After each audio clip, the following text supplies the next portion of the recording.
તો બોટાદ જિલ્લાના રાણપુરની ગીતાંજલિ ગ્લોબલ સ્કૂલે શિક્ષણ ક્ષેત્રે સમગ્ર ગુજરાતમાં ફરી એકવાર ગૌરવ વધાર્યું છે.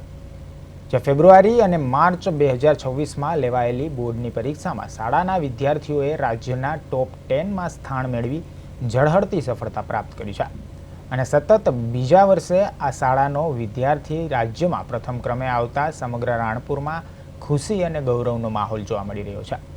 સામાન્ય પ્રવાહમાં ચુડાસમા તીર્થરાજસિંહ ધર્મેન્દ્રસિંહે 99.99 PR સાથે સમગ્ર ગુજરાતમાં પ્રથમ સ્થાન અને ધરજીયા સોહન વિરંબાએ 99.96 PR સાથે રાજ્યમાં ચોથું સ્થાન મેળવ્યું છે. મને ખૂબ જ ખુશી છે અને મને ખૂબ જ આનંદ છે અને ખૂબ ગર્વ અનુભવાય છે કે અમારા સ્કૂલ દ્વારા ગૌરવ યાત્રા યોજવામાં આવી હતી અને મારું સન્માન કરવામાં આવ્યું. હા, રાજ્યમાં પહેલો નંબર આવ્યો છે. જેના દરેક વિદ્યાર્થીને એ જ કહેવું છે કે બધા જ મહેનત કરીને સારા ટકાએ પાસ થાય અને પોતે પણ રાજ્યમાં નંબર લાવવાની કોશિશ કરે. રાજ્યમાં પહેલો નંબર આવવાના પહેલાં તો અમારી ગીતાંજલિ ગ્લોબલ સ્કૂલના શિક્ષકો, ટ્રસ્ટી શ્રી વલ્લભભાઈ ધરેજિયા અને મારા માતા પિતા અને પરિવારજનો તથા વિદ્યાર્થી મિત્રોનો ફાળો આપું છું.